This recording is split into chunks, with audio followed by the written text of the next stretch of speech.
You. Thanks for inviting मी. महत्वाचा हंगाम आहे. काय मुंबईचं एकंदरीत चित्र कसं वाटतंय काय? आता मुंबईत सगळे उमेदवार पडलेत.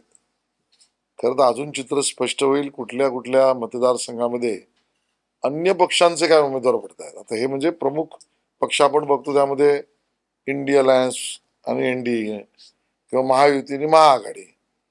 पण हे सोडून पण जे पक्ष आहेत, अपक्ष आहेत, असे संपूर्ण पडले.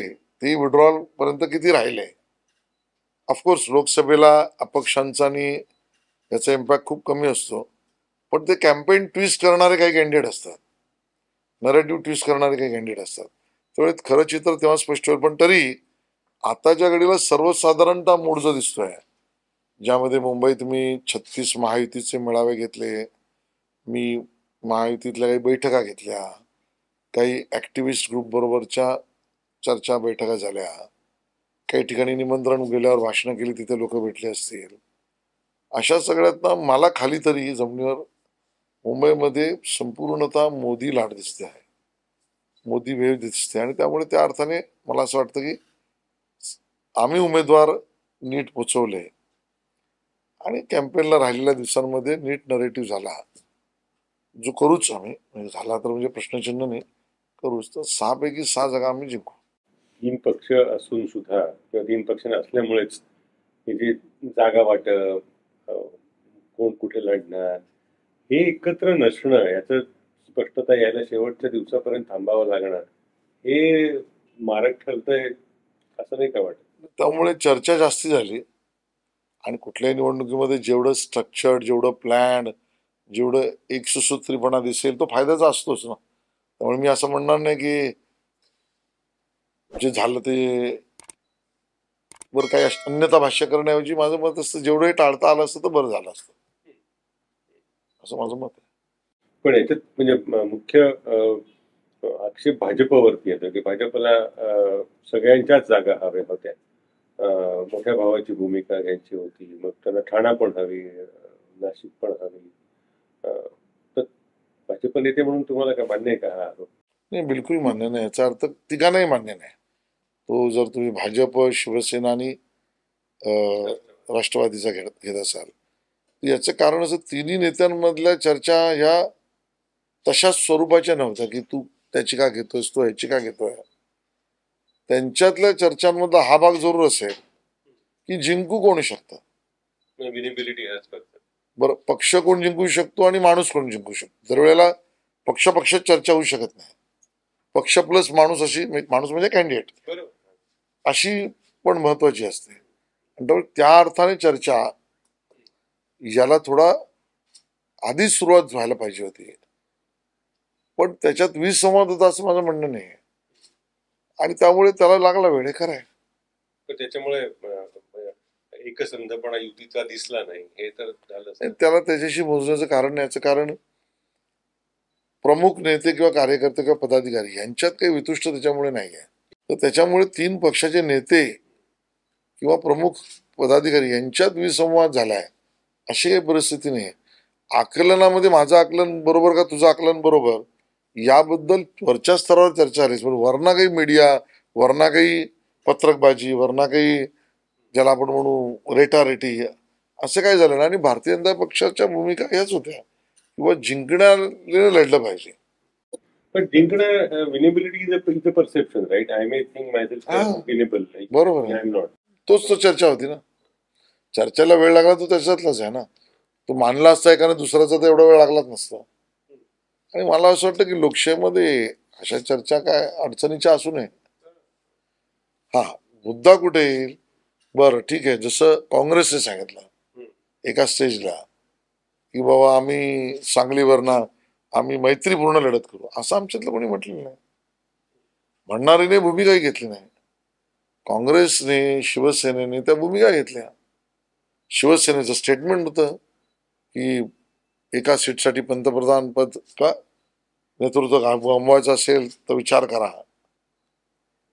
नाना पटोलेंना तुम्ही सिरियसली घेऊ नका, राऊत म्हणले. जितेंद्र आव्हाड म्हणले किंवा अजून पंतप्रधान पदाचा उमेदवार ठरायचा बाकी, पंतप्रधानाविषयी जाऊ दे. त्यांच्यातलं वाकयुद्ध, त्यांच्यातली रेटारेटी असं आमच्यातलं वाकयुद्ध नाही But आणि रेटारेटी नाही.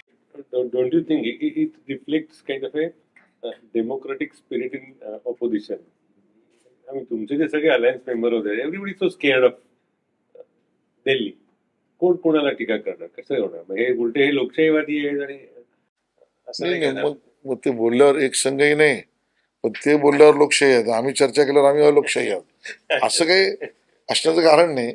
आम्ही लोकशाहीतच चर्चा केली. आमच्या संवादामध्ये मैत्रीपूर्णता होती, त्यामुळे अशी टोकाची विधानं आणि अशी टोकाची भांडणं आमच्यात नव्हती. नमस्कार.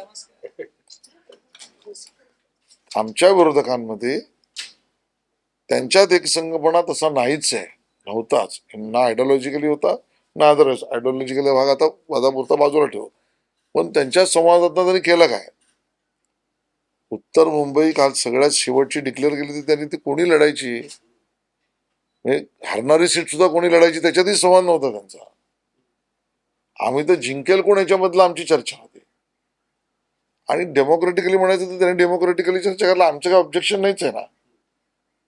त्यांच्या डेमोक्रेसीचं टोक जर हे असेल की आम्ही एकमेकाच्या विरोधातच लढू, तर मग ती डेमोक्रेसीचा अलायन्स कुठला आला? हे त्यांचा मुद्दा.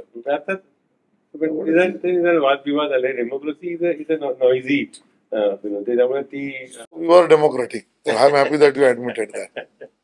आणि दुसरा मुद्दा म्हणजे तुमच्या पक्षाविषयी जो नेहमी विचारला जातो ते की आधी भ्रष्ट भ्रष्ट भ्रष्ट ठरवायचं, मग त्याला आपल्यामध्ये घेऊन ठरवायचं आणि मग पुन्हा त्यालाच नेता म्हणून पुढे पुढे करायचं किंवा मिरवायचं किंवा उमेदवारी द्यायची. हा खेळ करायचं काय कारण? हा काही खेळ वगैरे नाही, ठरवून केलेला खेळच नाही. दोन वेगवेगळ्या स्तरावरच्या वेगवेगळ्या काळातल्या गोष्टी आहेत. माझा विरोधकांना सवाल आहे, ज्यांच्याबद्दल तुम्ही आज ओरड करताय ना, आमच्यावर आरोप करताय किंवा तुमच्याकडे वॉशिंग मशीन आहे का, त्यांना माझा सवाल आहे की हेच नेते जेव्हा तुमच्याकडे होते तेव्हा पवारसाहेब तुम्हाला ते तुमच्या जवळचे होते, ते अभ्रष्ट होते, त्यांच्यावर आरोप केला होता, त्यांच्यावर उद्दावून त्रास दिला होता. उद्धवजी तुमच्याकडे होते त्यावेळेला, ते चांगले होते, शुभ्र होते, सर्फ होते. तुमच्याकडनं गेल्यावर का तुमच्याकडे कलर मशीन आहे का? आम्हाला वॉशिंग मशीन विचारतात तसे. तिकडे गेल्यावर कलर लावायचा, तुमच्याकडे गेल्यावर मग काळे झाले. स्वच्छतेचा दावाच करत नाही ना, स्वच्छतेचा दावा तुमचा आहे. नाही नाही, त्यांचा होता ना. जेव्हा आम्ही म्हणत होतो की बाबा याच्यावर हा आरोप आहे आमचा, तर उत्तर काय होतं त्यांचं? की राजकीय आरोप आहे, हे असत्य आहे. तो आरोप बरोबर आहे ना, तुम्ही तेवढाच भाग बघताय. आमचं म्हणणं असं आहे की सर्वंकष बघा, की ज्या वेळेला आम्ही एक्स माणसावर आरोप केला, तो एक्स माणूस एक्स पक्षात होता. त्यावेळेला त्या एक्स पक्षाच्या प्रमुखाचं किंवा नेत्यांचं म्हणणं काय होतं, हा याने गुन्हा केलेला नाही, ह्याच्यावरचा आरोप बिनबुडाचा आहे, हा राजकीय आरोप आहे. याच्यातलं तीच व्यक्ती, एक मिनिट पूर्ण करू द्या, तीच व्यक्ती ज्या वेळेला आमच्याकडे आली बाईकडे, त्यावेळेला तो एक्सचा नेता म्हणतो, हा चोर चालला का तुम्हाला? मग तुझ्याकडे असताना चोर नव्हता का तो? याचा अर्थ दोघांमध्ये ही क्वालिटेटिव्ह डिफरन्स काही फार नाही, असा अर्थ ना. म्हणजे तुम्ही तिकडे असेल तर तो वाईट, इकडे असेल तर तो चांगला. तेही तुमच्याकडे आला तर त्याला चोर म्हणणार, आपल्या घरात असला तर तो सांभाळून घेणार. So what is the difference? त्यामुळे आमचं म्हणणं, जे विरोधक स्वतःच्या घरात असलेल्या व्यक्तींना सांभाळून चांगले म्हणत होते, ते त्यांना सोडल्यावर त्यांना ते काळे आणि भ्रष्ट वाटायला लागले. आमच्या बाजूचं उत्तर मी देतो. आम्ही ज्यांच्यावर आरोप केले ते आरोपच केले, आम्ही कुठे नाही म्हटलं. आम्ही कुठल्याही कन्व्हिक्टेड पर्सनला घेणार नाही. आणि आणि आणि आणि डेमोक्रेसीमध्ये आरोप सिद्ध होईपर्यंत तो आरोपी आहे की नाही याच्याबद्दल काही आपण चर्चा करणार आहोत की नाही. आणि त्यामुळे आता तो आमच्यावर आहे तर आम्ही त्याचं काम करणार. ते पण गंमत कशी होती की तुमच्याकडे आला की आरोप सिद्ध व्हायचा प्रश्नच येत नाही ना. तुमच्याकडे आला तो काय ठरवेल, तो एक मिनिट, तो काय ठरवेल एक. आणि दुसरं, याच सिस्टीम मध्ये विरोधात असलेल्या लोकांना, मला नावं घ्यायची नाही कारण मला बातम्यातनं त्यांना तो विषय आता ऐरणीवर करण्याचा नाही आहे. काही लोक स्वतः कोर्टातनं बेलवर आलीच की, बेलवर आल्याचं तर निर्दोषत्व सिद्ध झालं असं नाही, पण त्यांच्याकडे enough material to prove their primary innocency to get the bail. बेलवर आलेल्यांपैकी तुमच्याकडे मंत्री पण झाले ना. असं की ह्या सगळ्या विषयावर जे देशभरात कायदा आहे त्या कायद्याप्रमाणे आपण चालू शकतो. देशाच्या संविधानात ज्या पद्धतीच्या मर्यादा, कर्तव्य आणि अधिकार आहेत त्याच्या पलीकडे आम्ही काहीच केलं नाही. या चर्चेमध्ये कुठेही असं वाटत नाही की हे असे नेते असायला आपल्याकडे नसायला हवे होते, किंवा आपण म्हणजे जास्त चांगलं किंवा ऑप्टिक्स जरा त्याच्यामध्ये बरं असेल असं राजकारण करायला. ती स्थिती राजकारणाची आलीच पाहिजे, त्याच्याबद्दल काही दुमत नाही. पण या सगळ्या आज असलेल्या नियम, नियमावली, कायदा, संविधान याच्या पलीकडे भाजपने काही केलं असेल तर आम्ही गुन्हेगार आहोत. त्याच्या पलीकडे आम्ही काही केलेलं नाही, एवढं मी तुम्हाला नम्रपणे सांगेन. नियमात बसून सगळी गोष्ट करत असताना म्हणजे सगळं सांगताय पुरा व्यक्तिशः असं हे नाही का की फक्त आपण इतका पक्ष मोठा असतानाही आपले दुसरे नेते आयात करायचे या पद्धतीनं आणि मग इलेक्शन लढायचं. बघा, आम्ही स्वयंसेवक आहोत. आम्हाला संघामध्ये बेसिक शिक्षण झालंय की 2 प्रकारचे स्वयंसेवक असतात. एक आज आहे तो माझ्यासारखा, आणि एक जो आज नाही त्याला आम्ही म्हणतो उद्या होऊ शकतो, गिरीश कुबेरांसारखा. नाही, उदाहरण सांग. तर आमच्या दृष्टीने गिरीश कुबेर उदाहरण, गिरीश कुबेर अजून कोणी घेऊ तर तो उद्या होणारच स्वयंसेवक आहे. एक उद्योगपती फेमस वाक्य आहे, ते माहिती असेल. उद्योगपती माहिती असेल की 2 पद्धतीचे सरकारी अधिकारी आहेत, those who are for us and those who will be for us. त्याच्यावर आम्ही घेतलेलं नाही. आम्ही आपलं या भावनेने काम करतो, आणि जो करेल तो भोगेलच की. माझा या देशातल्या न्यायव्यवस्थेवर पूर्ण भरोसा आहे. तो कुठल्याही बाजूचा असो, उद्या सुद्धा मी काय केलं तर असं तर होऊ शकणार नाही ना की मी भोगणार नाही. आणि जो संभाव्य तुम्हाला असतो तो भोगतो, इकडे आला की तो शांत होतो. आणि तुमच्या बऱ्याच नेत्यांनी स्टेटमेंट केले की आता हे म्हणाले काही भोगून आले, तुम्ही आता तिसरा गट सांगितलं काही भोगून आले. मी म्हणून म्हटलं की संविधान, नियम आणि कायद्याच्या पलीकडे काय आम्ही केलंय का? या चर्चेचा एक ती तशी चालूच आहे. एक थेट घेतला प्रश्न असा, भाजपचं मोठ्या प्रमाणावर काँग्रेसीकरण झालंय, हे असं नाही का वाटत? असं कुठल्या मुद्द्यावर आपण एकदा ठरवू. चला, उदाहरण, भाजपचं काँग्रेसीकरण झालं, मला वाटतं ते मी पॅरामीटर्स मांडतो. नंबर 1, विचारधारेतले मुद्दे बदलले. नंबर 2, आमच्या पदाधिकाऱ्यांमधले कुठल्याही स्तरावरचे आपण म्हणू, ज्याच्यामध्ये भाजपच्या आयडिओलॉजीचे पदाधिकारी नसणं, कमी असणं किंवा नगण्य असणं. नंबर 3, सत्तेसाठी आपल्या असलेल्या आग्रहाच्या त्या वेळेच्या आयडिओलॉजीच्या आणि विकासाच्या मुद्द्यांशी कॉम्प्रोमाइज केले. असे अन्य 5 प्रश्न येऊ शकतात. ह्याच्यात कुठल्या मुद्द्यावर काँग्रेसीकरण झालंय? आमच्या देशातल्या असलेल्या आमच्या प्राथमिक अजेंड्यावर. नंबर 1, आमच्या अंत्योदयाच्या मांडलेल्या दीनदयाळांच्या भूमिकेवर. नंबर 3, आमच्या विचार परिवाराची असलेली आमची जी ज्याचा प्राईड आम्हाला आहे अशा राष्ट्रीय स्वयंसेवक संघाच्या मांडलेल्या कार्यपद्धतीवर. आम्ही कुठेच कॉम्प्रोमाइज केला नाही. आम्ही त्याच्यात कुठे कार्यपद्धती बदलून आता आमची राष्ट्र सेवा दल सुरू केली आहे, किंवा आता आम्ही आमचे सो कॉल्ड सेक्युलरिझमचे अर्थ काढले आहेत, आम्ही आमच्या आयडिओलॉजीला डिझोन केलाय, आम्ही आमच्या समोर मांडलेल्या विकासाच्या अंत्योदयाच्या कामामध्ये काही कॉम्प्रोमाइज केलाय? बिलकुल केला नाही. नंबर 1. नंबर 2, आता आपण त्याच्यामध्ये म्हणू की पदाधिकारी, तर आजही भारतीय जनता पक्षाचे पदाधिकारी हे 90% परंपरागत काम करणारेच पदाधिकारी आहे. 9-10% बदल होतातच. संघ परिवारात येणारा किंवा संघ विद्यार्थी परिषद, विश्व परिषद आमच्या परिवारातून येणारा भाजपमध्ये येतो, काम करतो आणि परत तो जातो, अशी 10% रोटेशन चालूच असतं. त्यामुळे ते काही नव्याने होतं असं नाही, ते केवळ बाहेरून आलेल्यांमधला होतं असं नाही. नंबर 3, आमच्या परंपरागत जे अजेंड्याचे विषय विकासाचे आहेत त्याच्यावर काही आम्ही कॉम्प्रोमाइजेस केले आहेत. काही आपण ज्याला म्हणू 4, आपण विरासत के मुद्दे जे आहेत, ज्याला आपण नोमेनक्लेचरी, किंवा आता अहमदनगरने हे बाबा आम्हाला नाव अहिल्याबाई होळकर नगर आहे, तर आम्ही त्यावर उद्या कॉम्प्रोमाइज केला, असं काही केलेलं नाही. आणि त्यामुळे या सगळ्या बाबतीमध्ये काँग्रेसीकरण झालं असं म्हणण्यासारखा काहीच मुद्दा नाही. झालंच असेल तर जे पूर्वीचे काँग्रेसी होते त्यांना आता हिंदुत्व किंवा भारतीय जनता पार्टीकरण झालंय, त्याच्यात काही लोकांना त्रास होऊ शकतो. अरुण शौर्यने खूप छान व्याख्या केली भाजपची, की Bhajap today's BJP is Congress plus cow. विश्लेषण शौर्य मोठे आहेत, त्यांच्यावर मी काय भाष्य करावं इतकं मी मोठा नाही. पण मी एवढंच नक्की सांगेन की हो ना, आम्हाला आमचा परिवार वाढवायचा ना, आम्ही कुठे लपून म्हणतोय. ज्याला आजच्या राजनैतिक भाषेत मोदी का परिवार आम्हाला वाढवायचा आहे. हा, त्याच्यामध्ये काय मर्यादा असल्या पाहिजेत? अराष्ट्रीय, ज्यांच्यावर अराष्ट्रीयचे म्हणजे राष्ट्रविरोधी गोष्टींचे आरोपही तिथे आरोप सिद्धी नाही म्हणत आहे. नुसते आरोप.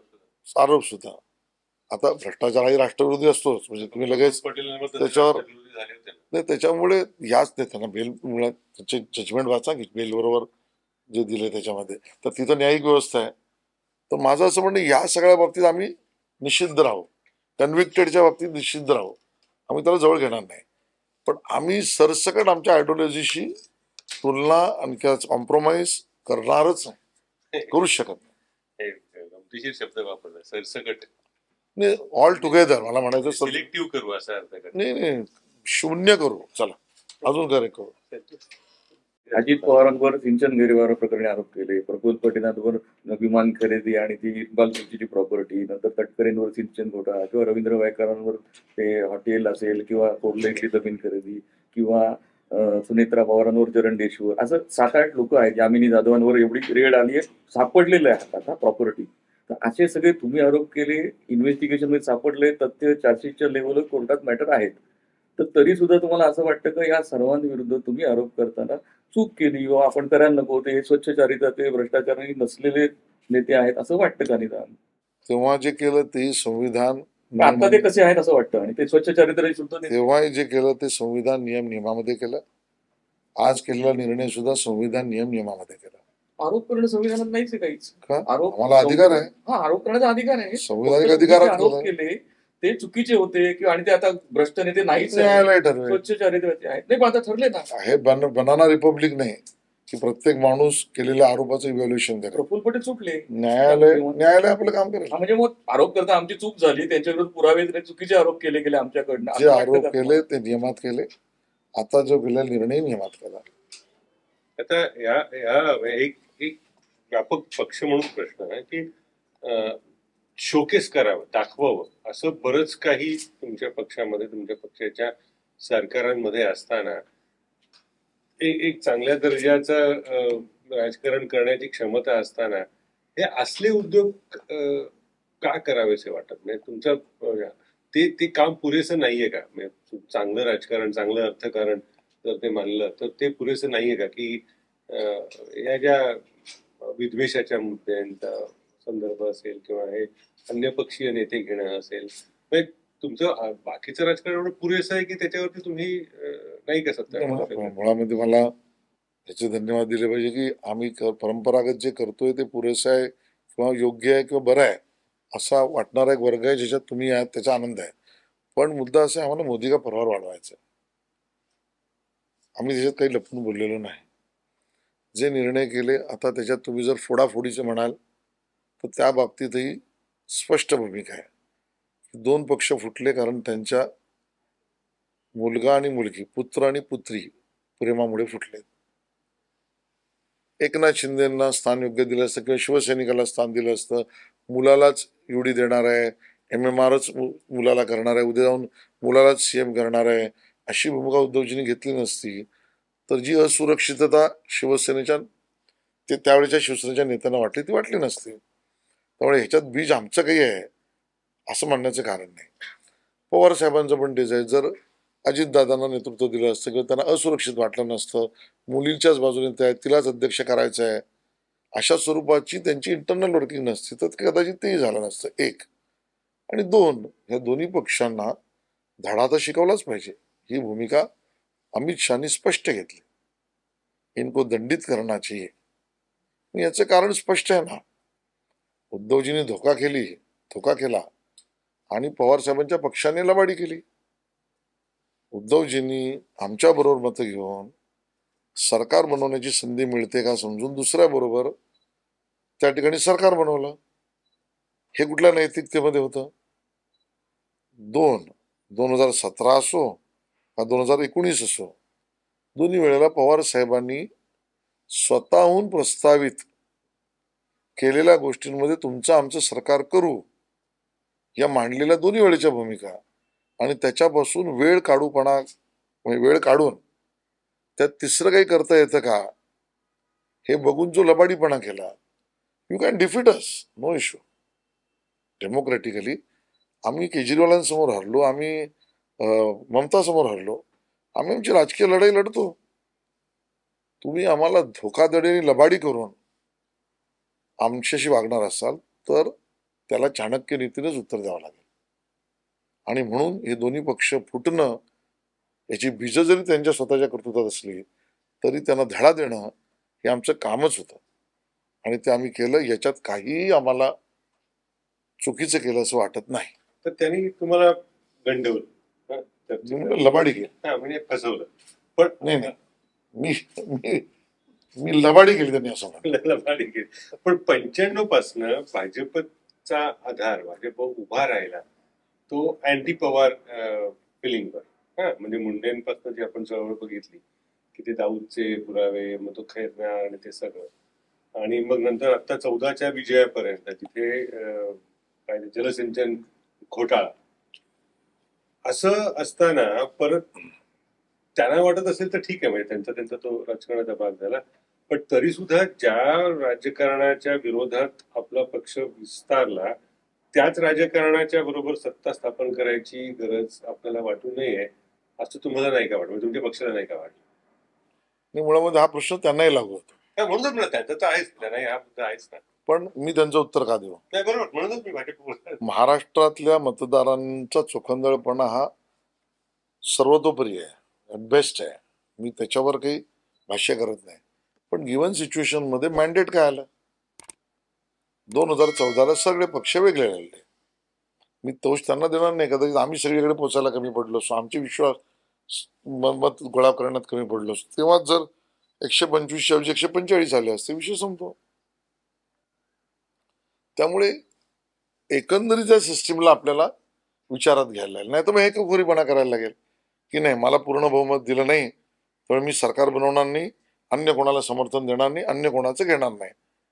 लोकशाहीमध्ये अशा पद्धतीचा भूमिका घेऊन परत परत अस्थिरता द्यावी हे काही बरोबर नाही.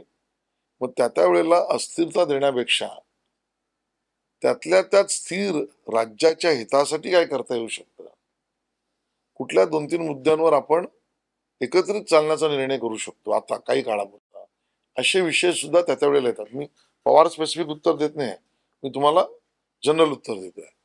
राहता राहिला विषय 2014ला सगळे पक्ष वेगवेगळे लढले.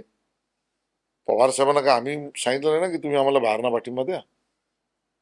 आज एका चॅनेलच्या मुलाखतीला तर ते गेल्या 2 आठवडा का दीड आठवडा झाला असेल, त्या चॅनलवर ते म्हणाले की माझ्या डोक्यात पहिल्यापासूनच होतं की काही करून शिवसेना भाजपपासून वेगळी करावी.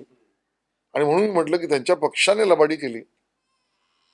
आता त्याला राजकारण म्हणा, पण ते संयुक्तिक योग्य आणि न्यायिक राजकारण आहे. आणि आम्ही दंडित केलं तर ते अयोग्य राजकारण आहे. असं अन्याय आमच्यावर करू नका. एक. दुसरा भाग, 17ला ज्या वेळेला 16-17ला उद्धवजी पहिल्यांदा तर 14ला ही भूमिका घेऊन होते की माझे सगळे दरवाजे उघडे आहेत, ज्याला सरकार बनवायचं त्याने माझ्याकडे यावं. आम्ही काही गेलो नाही. उद्धवजी झाले आमच्या शपथविधीला. आठवत असेल तुम्हाला त्या रेसकोर्सला आल्यावर मग मला असं नाही बघितलं, कोणी हात बसून मिळवला, कोणी उभं नाही राहिलं. परत त्यांचा अहंकारी स्वभाव सगळीकडे आड येत होता. पण तो जाऊ दे, थोड्या मायनर गोष्टीत आपण जाऊया नको. रोज कॅबिनेट उठल्यानंतर राजीनामा देऊ, या निर्णयावर करू, असे वागू. मित्राशी कसं वागायचं त्या बाबतीत नैतिकता त्यांची नाही. त्या काळामध्ये 16-17च्या काळामध्ये पवार साहेबांनी प्रस्ताव पुढे ठेवला की आपण एकत्र सरकार करू. त्याही वेळेला आम्ही नैतिक मित्रासारखे वागलो. आम्ही पवारांना हेच म्हटलं की तुम्ही भूमिका बनवली तर योग्य आहे, पण सरकार दोघांचं नाही. आम्ही परंपरागत मित्राला आम्ही सोडणार नाही, सरकार तिघांचं करू. पवारांनी ते ठुकरावलं हे सांगून की शिवसेनेबरोबर आमचं जमणार नाही. आम्ही आमच्या मित्राला सांभाळलं, त्यांनी सांगितलं शिवसेनेबरोबर जमणार नाही. 19ला एक्झॅक्टली हे लोक 360 डिग्री उलटे वागले. त्यांना त्यांच्याशी जमलं उद्धवजींशी, आणि उद्धवजींना सोयीच होतं त्यावेळेला त्यांनी आम्हाला सोडलं. आम्ही कधी त्यांना न सोडता सुद्धा.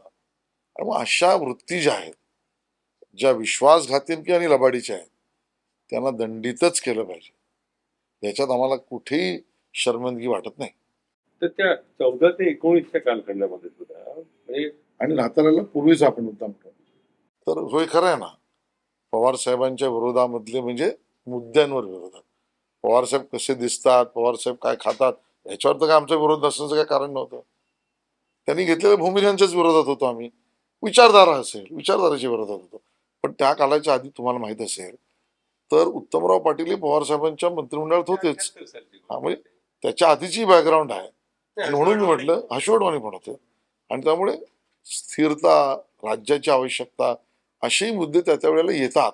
एवढंच माझा अगोदरच्या प्रश्नाचा मुद्दा होता. तुम्ही काहीतरी विचारत होता. नाही 14 ते 19 सुद्धा म्हणजे शिवसेना ही सत्तेमध्ये असून सुद्धा तुमच्या विरोधकांसारखी वागत होती.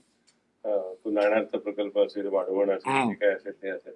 पण तरी सुद्धा तुमचा पक्ष शिवसेनेला गोंधळातच राहिला. मग महापौर बंगला दे, ते शिवाजी पार्कची जागा दे. मग शिवसेनेला तुम्ही त्या कालखंडामध्ये आवश्यकतेपेक्षा जास्त चुचकारलं असं नाही का वाटत? बघा, यामध्ये आता घेतलेल्या निर्णयांवर मागे जाण्यात काही अर्थ नाही. पण मुंबईतल्या सामान्य माणसाला आणि मराठी माणसाला, विशेषतः शिवाजी पार्क या भागात राहणाऱ्या माणसांना असं वाटतं, मी माणसांना आणि लोकांना, जनतेला म्हणतो की महापौर बंगला दिला नसता तर बरं झालं असतं, असं लोकांना वाटतं.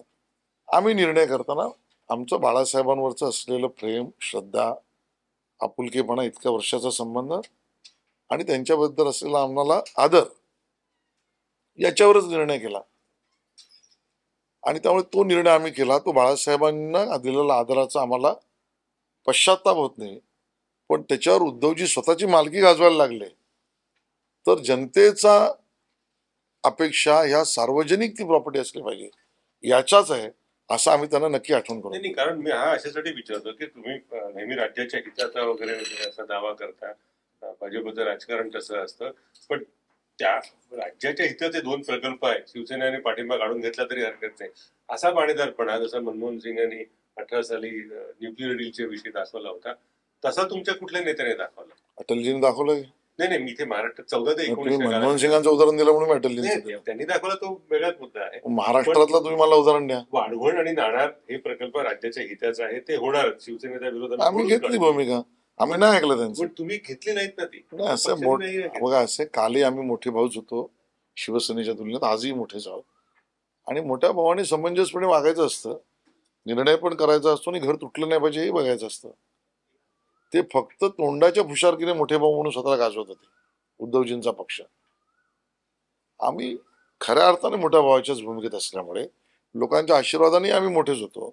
आणि त्यामुळे जे घराला आवश्यक आहे तो निर्णय घ्यायचा, पण त्याच्यामुळे वितुष्ट होऊन घर तुटू नये हे बघायचं. तुम्हाला वाटतं ही भूमिका ही समावेशक भूमिका आहे. ते प्रकल्प केले ना, लटकले. मग याचं पाप शिवसेनेला आहे. शिवसेना म्हणजे उभाटा असेल त्याला. मगाच वाक्य नीट घेतलं ना रे, कुठल्या विषयात? तो महापौर बंगला.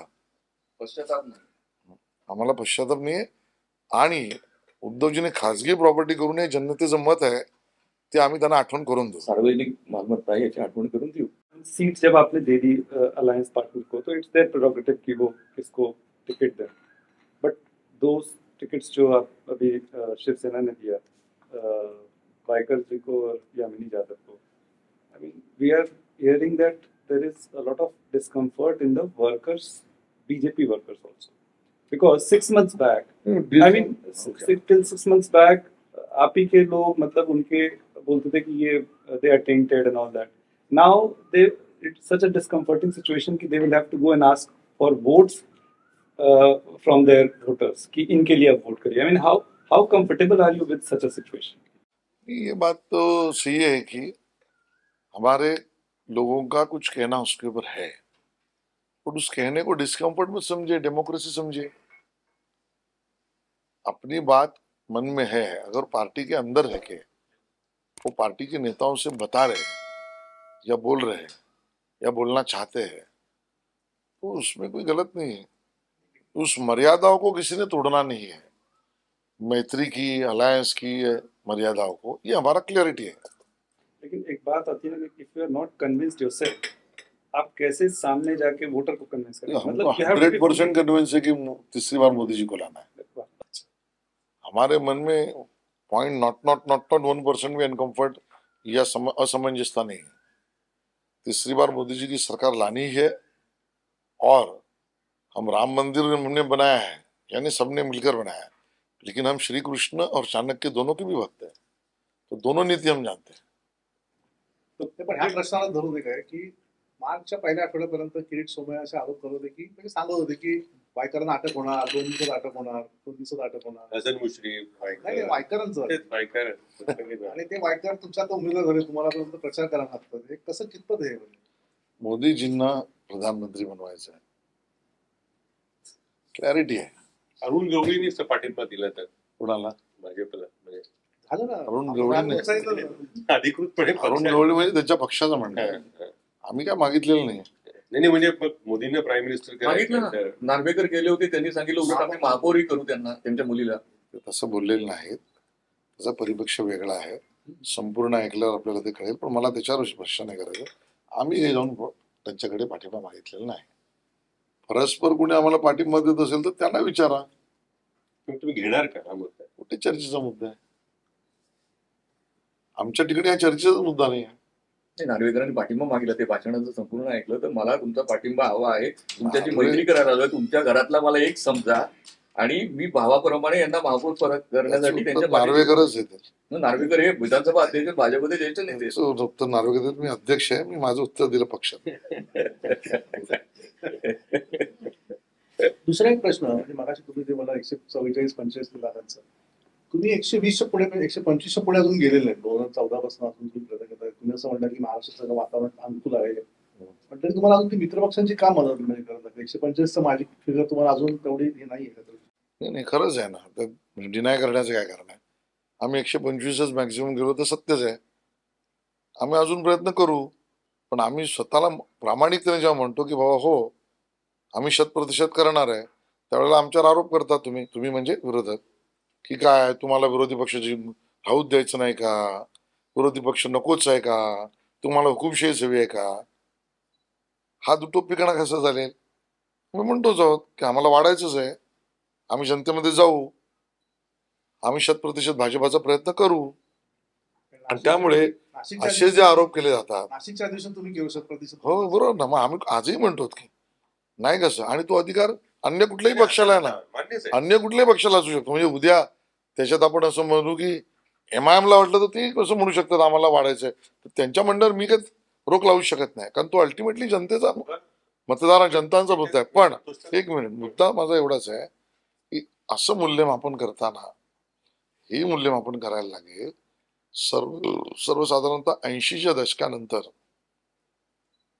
एक राजकीय पक्ष महाराष्ट्रात भेटतोय मी, ज्याने 3 आकडी संख्या गाठली असा भाजपच आहे, आणि एकदा नाही दोनदा आहे, आणि ते मोदींच्या नेतृत्वात आहे.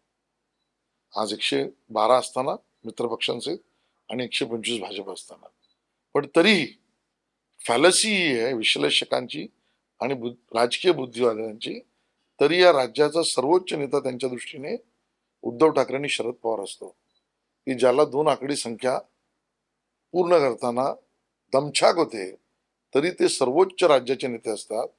आणि भाजप आणि मोदी एक नाही 2 इलेक्शनमध्ये 30 वर्षामध्ये 100च्या वर जागा निवडून आणतात, किंवा 100च्या वर लोकांचा आशीर्वाद जागा निवडून यायचा त्यांना मिळतो, तरी त्यांचं विश्लेषण यांचा राज्याशी काय संबंध असा करतात.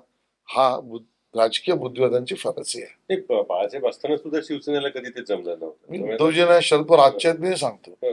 पण याच्यातला मुद्दा असा की संतोषाच प्रश्न पुढे नेताना की भाजपवरती हा नेहमी आरोप होतो की ज्या राज्यात ते नाही आहेत ते मित्र बनवून कुणाच्या तरी गळ्यावरती खांद्यावरती हात ठेवतात आणि नंतर पहिले त्याला बुडून मग स्वतःचा. चला आपण महाराष्ट्राबद्दल बोलूया. आता आपणही वरिष्ठ आहात, आपल्याला माहिती आहे जेव्हा यांचा जन्मही झाला नव्हता त्यावेळेला जनसंघाचे नगरसेवक होते. जेव्हा या पक्षाचा जन्मही झाला नव्हता त्याही वेळेला आम्ही मंत्रिमंडळात होतो, निवडून आलेले आमदार होतो, मुंबईमध्ये आमदार होतो. जे आशुजींचं नाव आपण घेतलं ते मुंबईत निवडून आलेले होते. मुंबईमधल्या विधान परिषदा टीचर्स असो का ग्रॅज्युएट्स असो, यांच्या जीवावर आम्ही निवडून आलोय हे सपशेल झूट, हे सपशेल झूट. आम्हाला एकमेकांचा पूरक उपयोग झाला हे सत्य. मला आरोप हाही करता येऊ शकतो की जर आम्ही त्यांच्याशी मैत्री केलीच नसती तर उद्धवजींना दिल्लीचं सरकारही दिसलं नसतं आणि लोकसभेचं अध्यक्षपदी दिसलं नसतं, मुख्यमंत्री तर सोडाच. आणि त्यामुळे असं आर्ग्युमेंट करता नाही येत. होय. दोघांची सोयीचं होतं.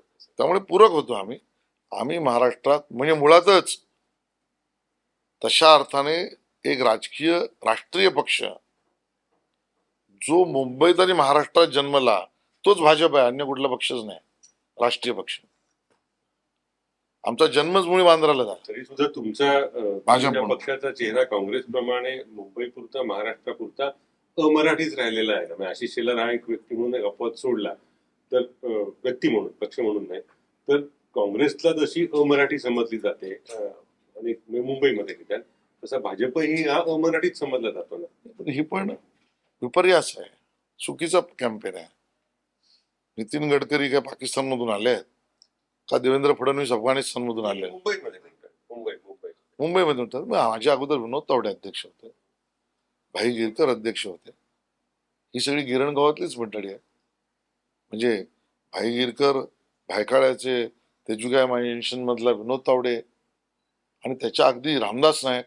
आता त्याच्या जुन्यात मी जात नाही. मी आता तुम्ही म्हणाल तसं तो वामनराव परब मुंबईत जिंकले ज्यावेळेस शिवसेनेचा काय संबंध आहे? कामाटीपुरात त्यांनी काम उभं करून ते जिंकले. त्यामुळे मला असं वाटतं की आम्ही सर्व समावेशक आहोत, सबका साथ सबका विकासवाले आहोत. आणि आता ज्याचा उल्लेख मगाशी आपण गप्पा मारताना करत होतो, तर तुम्ही त्या पुस्तकातल्या रेफरन्सेस बघा ना. म्हणजे मुळामध्ये त्यावेळेच्या भाषिक, आता त्याच्यात मला जायचं नाही, ऑफ दी रेकॉर्ड सांगायचं झालं तर कानडी मुंबईत पॉप्युलेशन, गुजराती पॉप्युलेशन आणि मराठी पॉप्युलेशन किती होतं? टक्का घसरला. त्यावेळेला मुंबईमध्ये पारशांचे सगळ्याचं पॉप्युलेशन होतं. त्यामुळे आम्ही स्थानिक मराठी आणि मुंबई यावर प्रेम करणारी लोक. मुंबई कॅरीज मराठी नेतृत्व, म्हणजे नावाने सुद्धा आणि स्पिरिटने सुद्धा. याच्यावर आमचा पूर्ण भरोसा, तसे आम्ही चालतो. भाजप मी म्हणलं 2019 मध्ये जनतेपुढे आम्ही भाजप शिवसेना युती म्हणून गेलो होतो. मतं त्या ह्याच्यावर घेतली आणि शिवसेनेने दगाबाजी केली, लबाडी केली म्हणून शिवसेनेला लबाडी शब्द राष्ट्रवादीने, धोका विश्वासघाताने, विश्वास आणि राष्ट्रवादीने लबाडी केली. तर कोणी नक्की काय केलं ते नक्की डोक्यात हा. ठेवा. तर त्याचे त्यांना नको असं. शिक्षा घडवली तुम्ही. तर त्या शिक्षा घडवण्यासाठी उद्धव ठाकरेंची शिवसेना फोडली हे ठीक आहे. त्याच्यानंतर सरकार आलं, ते स्थिर सरकार असतानाही तुम्ही मतदारांसमोर राष्ट्रवादी काँग्रेसच्या भ्रष्टाचाराविरोधात मतं मागितली होती अजित पवारांच्या, तरी सुद्धा तुम्ही त्यांना सोबत घेऊन मतदारांची प्रतारणा केली आहे किंवा मतदारांची लबाडी केली, असं वाटत नाही का? त्यांना सरकारमध्ये घेण्याची गरज का निर्माण झाली होती स्थिर सरकार असतानाही? अशी कोणती गरज होती की अजित पवारांना तुम्ही घेतलं? उद्धवजी नैतिक वाजगले असते तर ही सगळी परिस्थिती आली नाही, नाही, नसती. अजित पवारांना एकनाथ शिंदे आल्यानंतर परत सरकार स्थिर असताना त्याच उत्तर देतो. उद्धवजी नैतिकतेने वागले असते 2019च्या निर्णयाप्रमाणे, तर ही परिस्थिती झाली नसती. आणि म्हणून जर मतदारांसमोर हे चित्र गेलं असेल त्यालाही कारण उद्धवजीच आहेत. अजित पवारांच्या विरोधात भाजपनी मतं मागितली होती आणि नव्हतं. एकनाथ शिंदेना सोबत घेऊन सरकार स्थिर असताना उमाकांतजी, उद्धवजी नीट वागले असते, 19 मध्ये आमचं त्यांचं सरकार आलं असतं तर ही परिस्थिती आली नसती. म्हणून याला जबाबदार उद्धवजी आहेत. पण म्हणजे एक काय म्हणतात त्याला, ऑफ रेकॉर्ड या अर्थाने की भाजपचं विस्तारण आहे त्याला काय ऑर्गॅनिक म्हणतात, असं नैसर्गिक असण्यापेक्षा अशा पद्धतीने का होत आहे असं असं असं मुळात असं कारण कधी कधी मला असं वाटतं की आम्ही, म्हणजे मला हे व्यक्तिशः वाटतं की अजून चांगल्या पद्धतीने आमची कार्यपद्धतीने आमचे मुद्दे मांडले पाहिजे. There is always scope for improvement and I believe that the change is inevitable. ते करत राहायला पाहिजे. मुंबई पुरता तर मला नक्की वाटतं. याचं कारण उलट जाऊया ना आपण. आता मुंबई पुरता जर विस्तारण्याचा विषय तुम्ही मागाशी म्हणाला, तर मुंबईमध्ये ज्याला आपण म्हणू मूलभूत, म्हणजे टॉयलेट्स केले ते करायलाच पाहिजे, रस्ते केले योग्यच आहे, करायलाच पाहिजे, गल्ल्या केल्याच पाहिजेत. असे 15 आवश्यक ज्या गोष्टी आहेत त्या केल्याच. पण हे सोडून काही मूलभूत प्रोजेक्ट्स केले पाहिजेत असे उद्धवजींनी शिवसेनेचे 2 प्रोजेक्ट सांगावे. त्यांनी केलेले मला 2 प्रोजेक्ट मला तर दिसत नाही, कोणी सांगावे. आम्ही सांगू शकतो. 95 ते 99च्या काळामध्ये ह्याच मुंबईमध्ये 52 पूल गडकरींनी बांधले.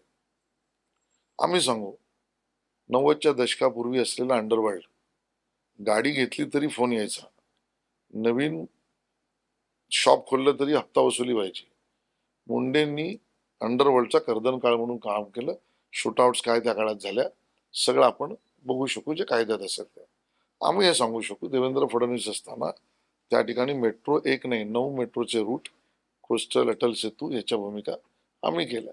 असं मुंबईला त्या ठिकाणी इतक्या मोठ्या प्रमाणात काँग्रेस असो, राष्ट्रवादीचा तर मुंबईशी तसा संबंधच नाही, आणि शिवसेना असो, कोणीच केलं नाही.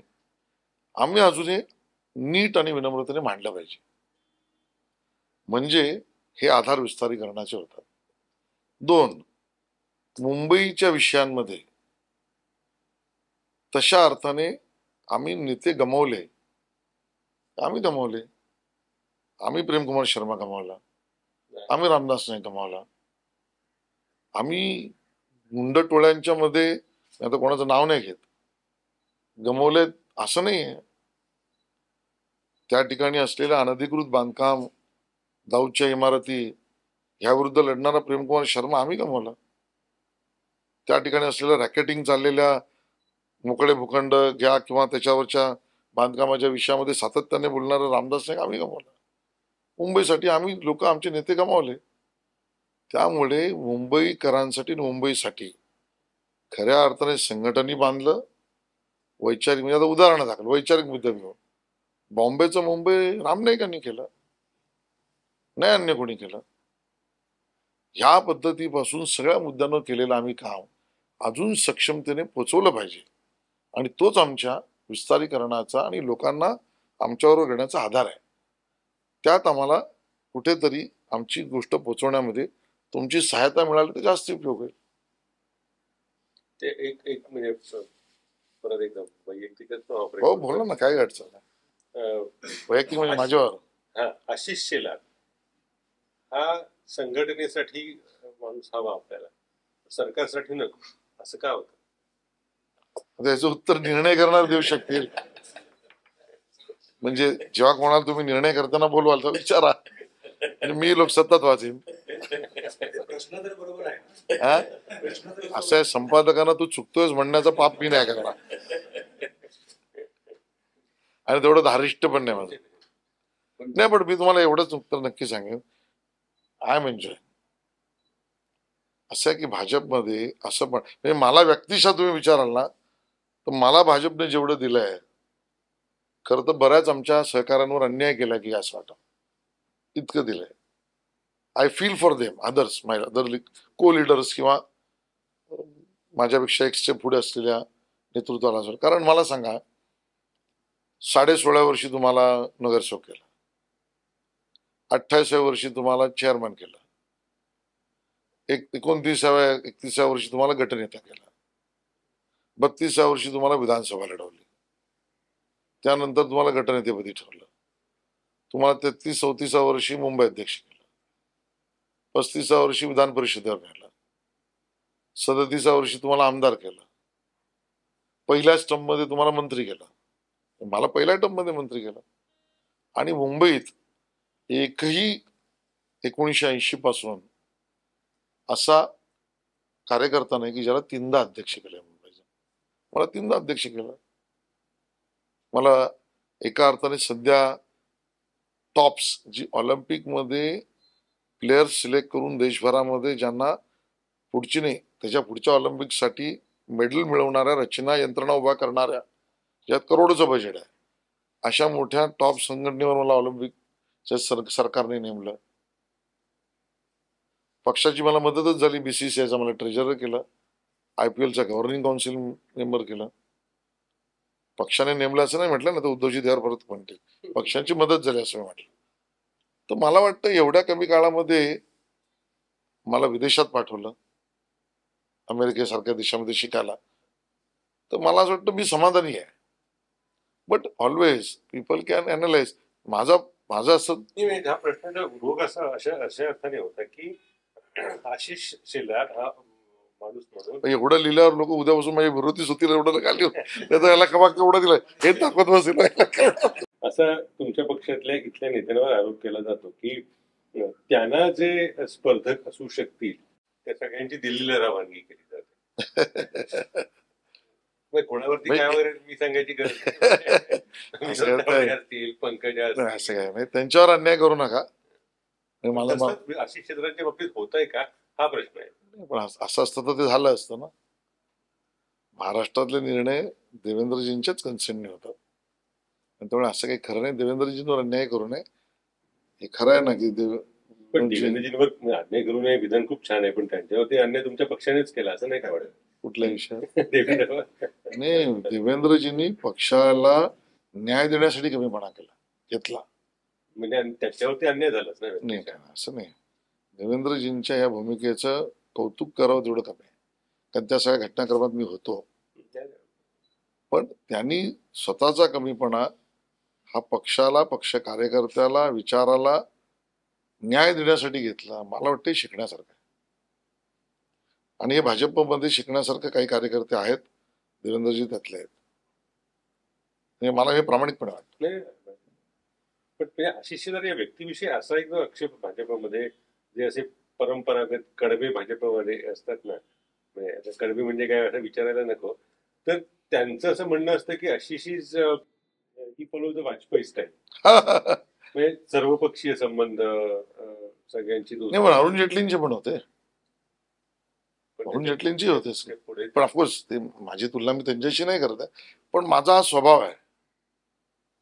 कर्मठपणा कमी आहे का जरा? नाही नाही, कडवटपणा 100% आहे. तुम्ही मला विचारधारेपासून इंचभर पण हलवू शकणार नाही, पण माझ्या विचारधारेपासून मी इंचभर हलणार नाही म्हणून काही उंचीवर असलेला दुसरा चांगला माणूस असेल कुठल्या विचारधारेचा, त्याच्याशी मी बोलणार नाही असं नाही, त्याच्याशी बोलीन. सध्याच्या भाजपत असं चालतं का? हो, मी पक्का भाजपाई आहे, मी पक्का भाजपाई आहे, मी पक्का संघी आहे. आणि तरी मला असं वाटतं मला कोणीही कधी अडवलेलं नाही की तू अमुक धर्मातल्या लोकांशी बोलू नको, अमुक विचारधारेतल्या लोकांशी बोलू नको, अमुक सिनेमा नाटक बघू नको. असं काही मला वाटतं की तुम्ही सर्वंकष तुमची विकासाची अवस्था जी आहे ना ही सतत चालू ठेवली पाहिजे. आणि त्याच्यासाठी मला वाटतं सगळ्यात मोठं गाईड म्हणजे वेगवेगळ्या प्रकारची लोक हीच आहेत. वाचन आहेच, म्हणजे मी वाचनाचा कमीपणा करत नाही, पण तुम्हाला लवकर गोष्टी कळतात गप्पा मारल्याने, बघितल्यामुळे. आणि त्या बघितल्या पाहिजे. आणि मला याच्यावर ना संघातही कोणी कधी काही बोललं नाही आणि भाजपमध्ये खरंच कोणी काही बोललं नाही, आणि याच्यामुळे माझं नुकसान झालंय असंही नाही.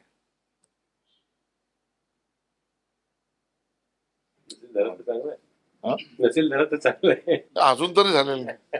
आपल्याला लोकसभेचं तिकीट मिळावं अशी अनेक नेत्यांची इच्छा आहे, होतीच, म्हणजे आता होतीच म्हणायचं. तर अशा याच्यात तुम्हाला अनेकदा पक्षाने आग्रह केला असं अनेक नेत्यांनी सांगितलं, देवेंद्रजी असतील हे ते बाईट पण दिले की आम्ही खूप आग्रह करतोय आहे. तर तरी सुद्धा मोदीजींबरोबर काम करण्याची संधी सोडून तुम्ही महाराष्ट्रातच राहावं असं तुम्हाला नेमकं का म्हणजे तुम्ही तो निर्णय घेतला? माझ्या बाबतीत मोदीजींच्याच नेतृत्वात महाराष्ट्राची जास्ती सेवा करावी असं मला वाटतं. महाराष्ट्राची अजून सेवा करायची आहे ना, मला अजून महाराष्ट्रभर जायचं आहे की, मला अजून महाराष्ट्रातल्या काही विषयांवर बघायचंय, बसायचंय, अभ्यास करायचा आहे. माहित नाही मी त्यावर सोल्युशन काढेन की नाही, पण मला त्याचा भाग व्हायचा आहे. पण जे पार्टी म्हणेल ते अंतिम. पण मग ते सेवा करण्यासाठी तुम्हाला महाराष्ट्रातली कुठली जबाबदारी आवडेल, की प्रदेशाध्यक्ष पद, की मुख्यमंत्री पद, की जबाबदारीची काय त्या संबंधामध्ये मला काहीच जबाबदारी नव्हती. एक मधला 2 वर्षाचा काळ असा होता, 1.5-2 वर्षाचा, जेव्हा मी मुंबई अध्यक्षही नव्हतो, मंत्री असण्याचा काही संबंध नव्हता, कारण आमचं सरकारच नव्हतं. मी राज्यभर फिरलोच की. ते भाजपमध्येच होऊ शकतं. आणि पहिले काही प्रमुख नेते मी नंबर घेत नाही, म्हणजे परत त्याच्यात कोण कोण असेल तुम्ही विचाराल, जे काही कमी असतील नंबर त्याच्यात पहिल्यांमध्ये मी आहेच की राज्याच्या निर्णय प्रक्रियेमध्ये, वर्किंगमध्ये. आणि ती मला सूट मुभा आहे. हा, म्हणजे म्हणाला त्यावेळेला मला हे पद होतंच की मी मुख्य प्रतोद होतोच विधान म्हणून, मी फिरत होतोच. तर त्याला पदाची काही आवश्यकता नाही. पण महाराष्ट्र हा मला खूप अजून काही गोष्टी आकर्षित करत आहे. पण आता तुम्ही महाजनांचं नाव घेतलं की मराठी नेता दिल्लीच्या राजकारणात एकदम उच्च स्थानावर जावं असं तुमचं एक ऍस्पिरेशन आहे का नाही? ते तुम्हाला कधी वाटतं की मी 29ला जाईन किंवा नाही, नाही, तुमच्या असं काही तुम्ही उद्दिष्ट ठरवलंय का तुमच्या राजकीय माझी जीवनात? तेवढी क्षमताच नाही. दिल्लीच्या राजकारणात आणि प्रमोद महाजनांच्या नावाने तुम्ही नाही, मी विचारलं म्हणलं तसं दिल्लीच्या तर राजकारणात आणि तुम्ही असं काही टार्गेट ठरवलंय का की आता 29ला जाईन किंवा पुढच्या 5-10 वर्षांनी नाही, जाईन किंवा बिलकुल असं नाही. मुळात माझा याच्यावर भरोसाच नाही. ठरवलं प्रॉब्लेम येतो असं नाही नाही माझा परत मला याची पूर्ण जाणीव आहे की मी एक्सप्रेसच्या ऑफिसमध्ये बोलतोय, पण माझा याच्यावर पूर्ण भरोसा आहे की सूत्र तिथे हलतात. तुम्ही काय ठरवून काहीच होत नाही. त्यामुळे ज्या शक्तीवर माझा भरोसा आहे, शक्ती म्हणजे पुन्हा मी आध्यात्मिक किंवा दैविक शक्ती याचा विषय बोलतोय, म्हणजे परत मिरच्या नाही म्हणत आहे. नाही, नाही, त्यामुळे मी स्पेसिफिक म्हणलं मिरच्या वगैरे म्हणत नाही. त्यामुळे सूत्र तिथे हलत असतात. कारण तुम्ही आणि मी काही ठरवून काहीच होत नाही. त्यामुळे असा विषय नियती पण मी म्हटलं नाही, ती शक्ती आहे ज्याच्यावर माझा भरोसा आहे. ती म्हणजे आध्यात्मिक शक्ती, मिरचीचे गुडवाली शक्ती नाही. उत्तर मध्य मुंबईत तुमचं एवढं संघटन आहे, आमदार आहेत, तरी तुम्हाला एक पक्षाबाहेरचा उमेदवार का द्यावा लागला? आम्हाला मोदी बरोबर वाढवायचं आहे. सिंपल आहे.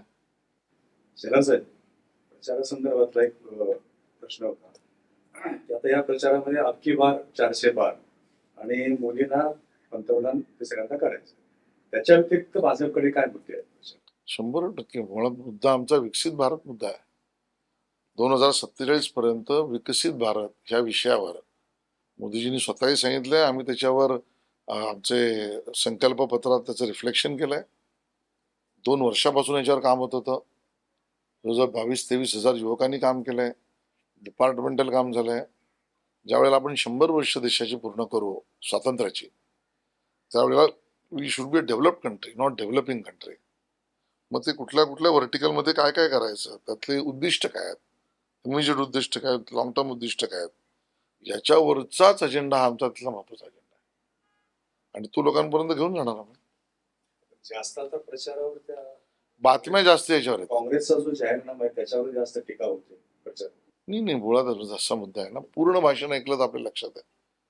मोदीजी, आता मी मोदीजी काय म्हणतो, कारण मोदींच्या नेतृत्वातच आम्ही इलेक्शन लढतो.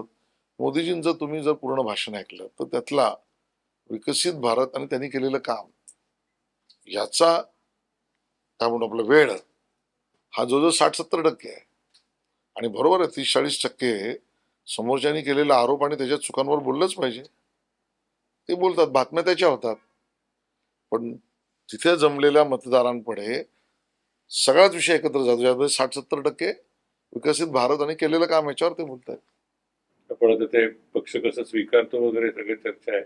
2 छान बातम्या येतात. भाजपच्या माजी नगरसेवकाचा राजीनामा आहे आणि नवी मुंबईत संपूर्ण भाजपच्या कार्यकारिणीने राजीनामा दिलेला. समजूत काढू त्यांची, समजूत काढू. भावनेत दिला असेल तर समजूत काढलीच पाहिजे. शेवटी हेतू आणि उद्देश आमचा स्पष्ट आहे, कार्यकर्त्याला बरोबर घेऊन करायचं. त्यामुळे त्याच्या भावनात्मक प्रतिक्रिया आहे आम्ही सहन करू आणि त्याची समजूत काढू. कारण एक वर्ग तो बिचारा म्हणजे जो पक्षामध्ये अगदी 60-70 साला 80 पासून असेल, त्याच्यावरती खूप सुंदर गाणं पण आलं होतं बघितलं, 17च्या गाणं. म्हणजे काँग्रेस असो, राष्ट्रवादी असो, अन्य कुठलाही पक्ष असो, बाहेरून येणाऱ्याला जास्त महत्व दिलं जातं, असं नाही होते. म्हणून मगाशी भाजपचं काँग्रेसीकरण झालं का त्यात मी उत्तर दिलं. त्यात मी तुम्हाला ज्या मुद्दे सांगितलं त्यामध्ये तोही सांगितलं. मुद्दा असा आहे की मी माझ्यापुरतं तर उत्तर देईन. आम्ही स्वयंसेवक आहोत, सगळेच असतील असंही नाही पक्षात आलेले. आम्ही आमच्या लहानपणापासूनही शिकले, बालावस्थेपासून, आणि त्याच्या गीतामध्येच आम्ही शिकलो, असू आम्ही सुखाने पत्थर पायातील, मंदिर होणे हेच आमचे ध्येय. असे खूप कार्यकर्ते आहेत भाजपमध्ये, आतले आणि बाहेरचे. हा एक नाही का नवीन मुद्दा तयार झालेला. उदाहरणार्थ ठाणे भाजप, अख्खं ठाणे भाजप उभं राहायला आयुष्यभर त्याने एकनाथ शिंदेना विरोध करण्यात. आता तुम्ही एकनाथ शिंदेना मदत करा असं तुम्ही सांगता तिथल्या स्थानिकांना. हे ते कसं अवघड जातं ते. विस्तारीकरण करताना काही गोष्टी आकुंचन पावतात, काही वाढतात, होतच ते नैसर्गिक नियम आहे तो. म्हणजे आपण एकदा इंडिपेंडेंटली बघितलं ना तर हा नियमच आहे की.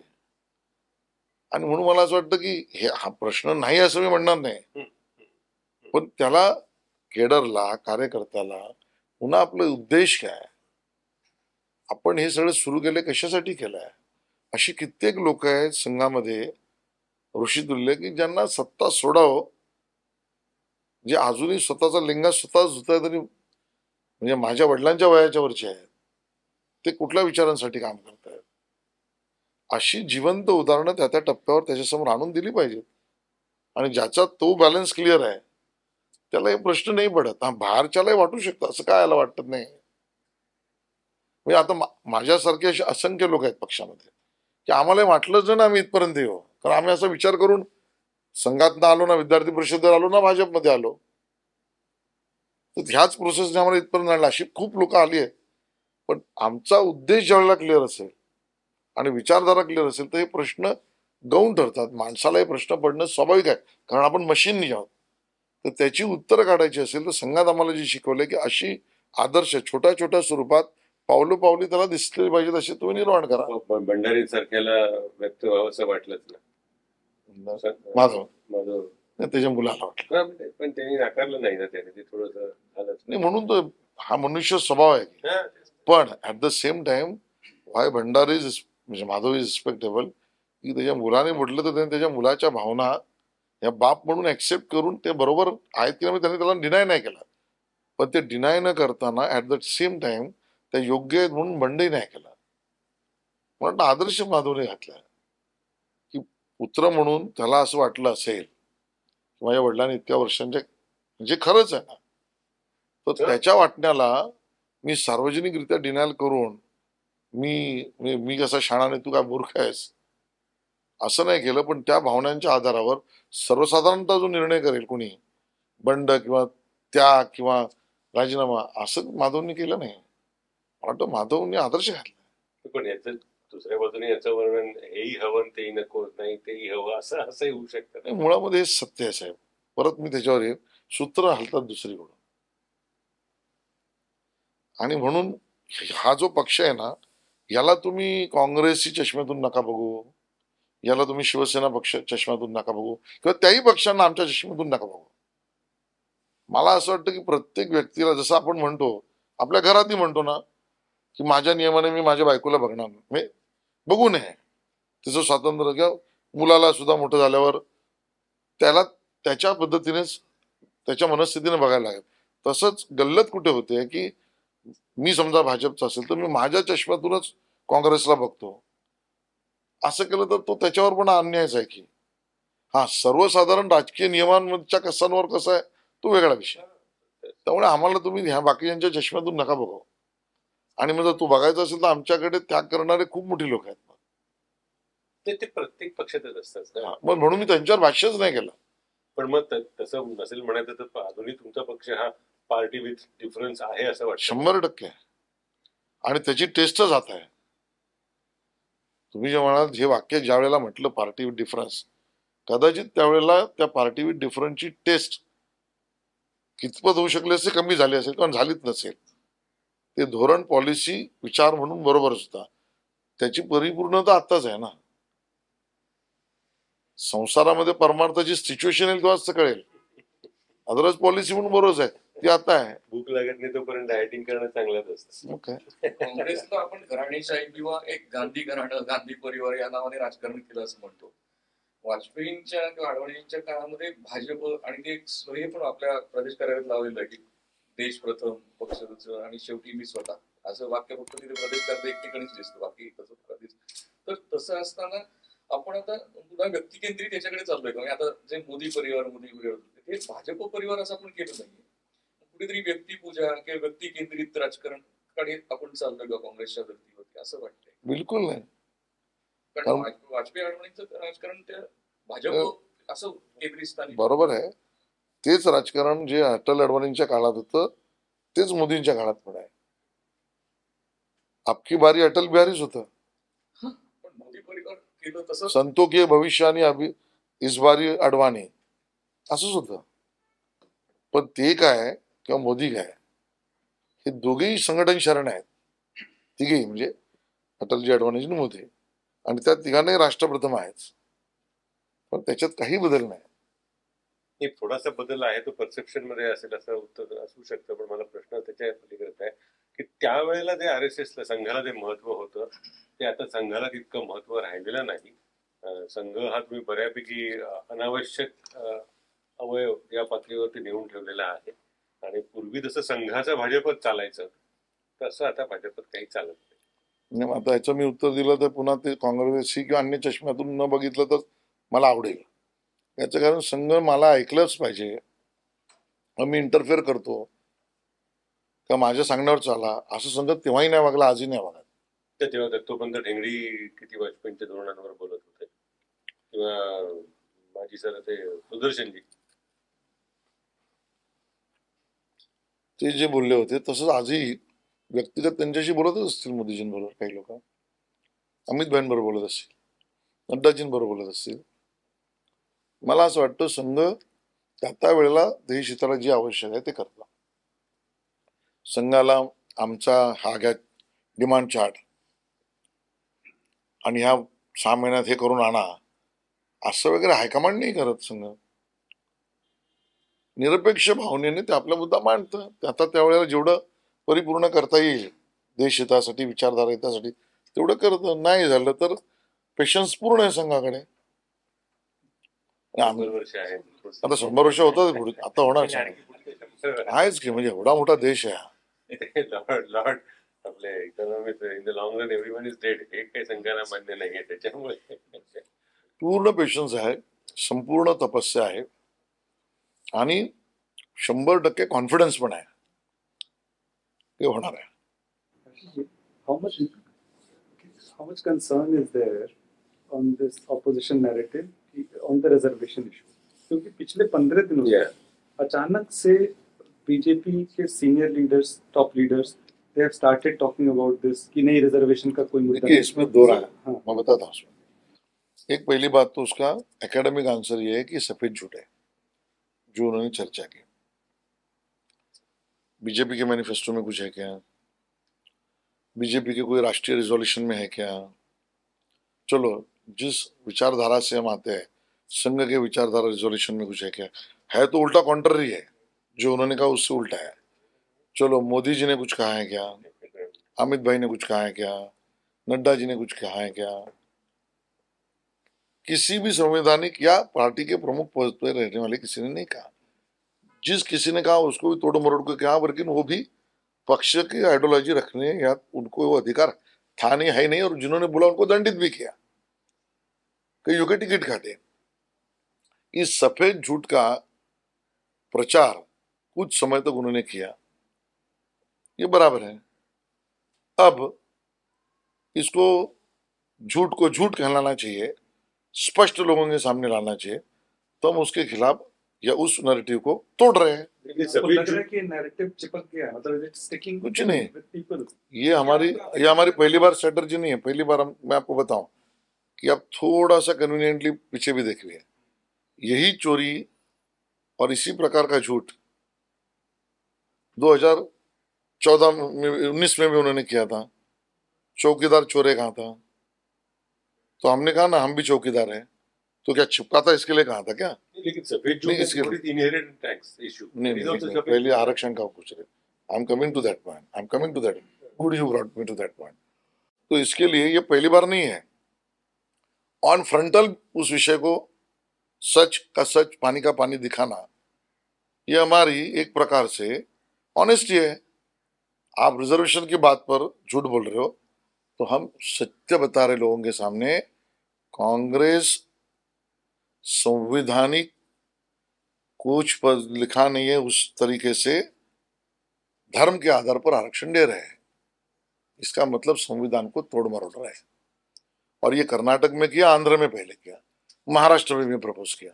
कर्नाटक में पहले देवेगौड़ा गवर्नमेंट ने किया, which now is part of. तो हमने तभी भी उसको विरोध किया, हमने तो तभी समर्थन नहीं किया. अब पूछना है तो देवेगौड़ा को पूछो आप क्यों चेंज हुए. हमने तो धोरण नहीं चेंज किया. तो धर्म के आधार पर आरक्षण देकर SC ST OBC के आरक्षण को धक्का पहुंचाने का काम और इस प्रकार का मनोदय कांग्रेस का है, ये राज्य घटना विरोधी है। हम फ्रंटल सच बात बता रहे हैं और उसका आधार दे रहे हैं।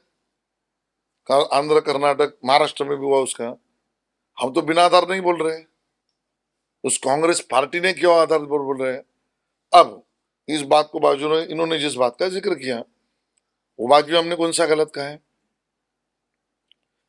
एक नहीं 2 बार राहुल गांधी ने कहा कि हम सर्वे करेंगे, एक्सरे करेंगे, ये तो सच है। मनमोहन सिंह जी ने तब कहा कि भाई राष्ट्रीय संपदा पर माइनॉरिटीज का अधिकार होगा और उसमें भी मुसलमानों का होगा, ये भी सच है। दोनों सच बातें हमने बताई तो हम झूठे, और जो हमने कभी कहा ही नहीं वो ये झूठ बोले वो सच्चे। ये कैसा चलेगा? इनहेरेंट टैक्स की बात सैम पित्रोडा ने कही, जो उनके पद पर है। उस बात को हमने कहा कि भाई ये इसका 50% से ऊपर आपकी संपत्ति लेना चाहते हैं तो हम झूठे हैं। और जो हमने कभी कहा ही नहीं आरक्षण में, एक वाक्य बताओ, वाक्य छोड़ो, इनको मिला नहीं तो झूठ की राजनीति इतना किया कि उन्होंने फेक वीडियो बनाया अमित शाह का, 2 लोग अरेस्ट हो गए। अमित जी का 2 फेक देने, ये झूठे लोग हैं, फरेब फैलाने वाले लोग हैं। Inheritance tax, Arun Jaitley was the first one to propose it in the recent past. नहीं नहीं नहीं, हमने इनहेरेंट टैक्स को जिस फॉर्मेट में सैम पित्रोडा ने कहा, ये हमने कभी नहीं कहा। हमारे कार्यकाल में जो अभी आप धन जो आपका है बैंक में जमा करो और उसके ऊपर 50% के ऊपर जो टैक्स था वो भरो, वो अलग स्कीम थी, जो नोटबंदी के पहले की स्कीम थी। मुझे लगता है कि जो हमने कभी बोला नहीं वो आप बोलोगे, जो आपने बोला वो सच हम बताएंगे, तो हम झूठ ऐसे नहीं हो सकता। हम फ्रंटल अभी जा रहे हैं, हम फेक वीडियो से नहीं जा रहे। और हम चलो हमने जो काम तो मांग कर रहे हैं ना, अभी माननीय प्रधानमंत्री जी ने मांग क्या की, आप देश को बताओ या लिखित दो देश को, हमको तो नहीं कहा हमने कि धर्म के आधार पर आप आरक्षण नहीं दोगे, SC ST OBC का कमजोर नहीं करोगे। आप लिख के, एक मिनट में, आप लिख के नहीं दे रहे, इसका मतलब आपके मन में पाप है। इस देश का SC ST OBC देख रहा है कि धर्म के नाम पर हम आरक्षण दे सकते हैं। इस प्रकार की गुंजाइश कांग्रेस जब लिखित नहीं दे रहा है या आश्वासित नहीं कर रहा है हमको नहीं, देश को, तो इनके मन में वो पाप है। धर्माच्या आधारावर आरक्षण दिल्यावर SC ST OBCला धक्का कसा काय लागतो? कारण धर्माच्या आधारावर आरक्षण देण्याच्या राज्यघटनेमध्ये प्रावधानच नाही आहे। ठीक आहे, त्याचा SC ST याचा अर्थ राज्यघटना बदलल्याशिवाय देता येणार नाही। मग राज्यघटना बदलणार असेल तर ज्यांना राज्यघटनेने दिलाय त्या SC ST OBC नाही तुम्ही हात लावाल। तुम्ही म्हटलं पाहिजे ना घटना बदलणार नाही। राज्यघटनेमध्ये EBC पण नाहीये ना, कुठला? राज्यघटनेमध्ये ती न्यायालयीन प्रक्रियेमध्ये इंदिरा साहनीच्या केसमधनं तुम्हाला 50%च्या वर जायचं असेल तर तुम्ही काय प्रवर्ग निर्माण करू शकता, तो भाग आहे। ती आता जजमेंट म्हणजे घटनाच झाली, तर तो प्रवर्ग निर्माण करण्याचा विषय आहे, धर्म नाही आहे। आम्ही दिलं ना, एक मिनिट, आम्ही मराठ्यांना दिलं EBC म्हणून दिलं, आम्ही दिलं मायनॉरिटी आपलं आहे ना इकॉनॉमिकल विकर सेक्शनला प्रवर्ग म्हणून दिलं, कारण त्या जजमेंटनं तो कायदा आहे ती आता घटना झाली आहे, धर्माच्या आधारावर देण्याच्या घटनेमध्ये नाही। आणि घटनेने आरक्षण जे दिलं आहे म्हणजे ती घटना आरक्षणाच्या बाबतीत तुम्ही ओपन करणार, हाच त्याचा इन्फ्लुएन्स आहे आणि हाच काँग्रेसचा छुपा डाव आहे। आणि सामाजिक आर्थिक सर्वेक्षणाची प्रोव्हिजन घटनेमध्ये आहे 340 स्तंभामध्ये आहेच की, त्याच्याच आधारावर आम्ही धर्माच्या आधारावर विरोध आहे। नाही नाही, सर्वेक्षणात सुद्धा तुम्ही एक्सरेचं बोललात ना, तर त्याची प्रोव्हिजन पण घटनेमध्ये आरक्षण देणं वेगळं, तुमच्या प्रॉपर्टी आणि तुमची धनसंपदा काढणं वेगळं, मिक्स नका करू। सर्वेक्षण जे सामाजिक आर्थिक सर्वेक्षण, बरोबर आहे, हे सर्वेक्षण केल्यानंतर या देशातला जो विकर सेक्शन आहे किंवा जो वंचित वर्ग आहे त्या संबंध देशातल्या प्रॉपर्टीमध्ये किती सहभाग आहे, त्याची भागीदारी किती आहे, बरोबर, किंवा निर्णय प्रक्रियेमध्ये सहभाग किती आहे, त्यांचं प्रतिनिधित्व किती आहे, हे जर तपासण्याची प्रोव्हिजन घटनेमध्ये आहे। बरोबर आहे, ते करतात काँग्रेस। काहीतरी गल्लत होते। तुम्ही ते धनसंपदेची सर्वे करणे भारतीयाची हा विषय वेगळा आहे। एखाद्या प्रवर्गाला तो इकॉनॉमिकल विकर सेक्शन आहे दाखवण्यासाठी सर्वे करणे ही मॅन्डेटरी प्रोव्हिजन आहे, जी मराठ्यांच्या बाबतीत केली, जी इकॉनॉमिकल विगर सेक्शनला लागू होते. तो प्रवर्ग निर्माण करणं हा विषय वेगळा आहे. आणि तुम्ही तुमच्या मुलांसाठी इनहेरिटन्स किंवा तुम्ही ठेवलेल्या ज्याला आपण बचत ही सर्वे करणं हा विषय वेगळा आहे. आणि हीच काँग्रेसची पद्धत आहे की गल्लत करून टाका आणि सत्य जनतेसमोर आणून देऊ नका. आम्ही त्यांना स्पष्ट विचारलं, तुम्ही धर्माच्या आधारावर देणार नाही सांगा. का नाही उत्तर देत काँग्रेस? पण तुमच्या मते या निवडणुकीनंतर उद्धव ठाकरे आणि शरद पवार यांच्या पक्षाची स्थिती काय होईल?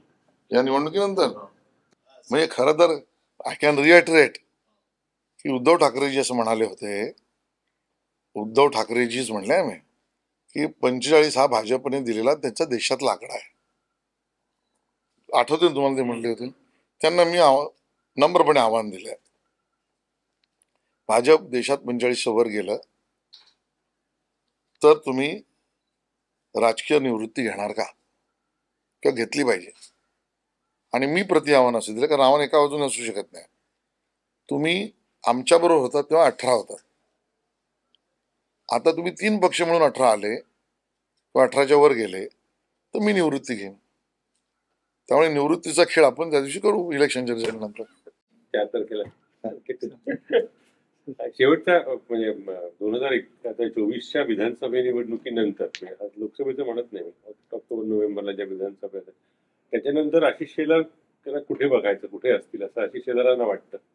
2024 ह्या आता विधानसभा निवडणुकीत ऑक्टोबरच्या नाही, प्रचारक म्हणून, प्रचारक म्हणजे संघ नाही, पक्षाचा प्रचारक म्हणून बघायला. विधानसभा निवडणुकीनंतर, विधानसभा निवडणुकीनंतर तर ते पक्ष ठरवेल, ते माझ्या हातात काही नाही. पण तेव्हा ते 100% भाजप असेल की शिंदे शिवसेना एनसीपी? आम्ही महायुती म्हणून लढतो, विधानसभा ही महायुती म्हणूनच लढतो.